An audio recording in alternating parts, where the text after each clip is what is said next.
Bom,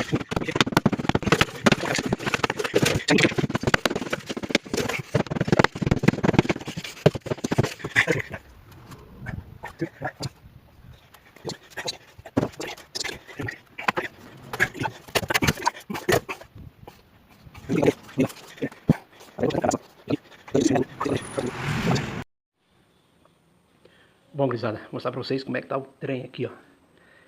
Quarta vez que essa lareira já é desmanchada. Agora eu vou fazer um fogo e vamos aí fazer o teste da fumaça pra ver onde é que tá o erro, né, gente? Olha aí. Você observa que ela não tem registro de calor. Olha aí. Aquilo que eu digo sempre, né, meus amigos? Nem todo mundo sabe fazer esse tipo de trabalho. Vou ter que desmanchar. Ela tá voltando fumaça para ver que ela preteou aqui. E vamos refazer toda ela e também colocar o registro de calor.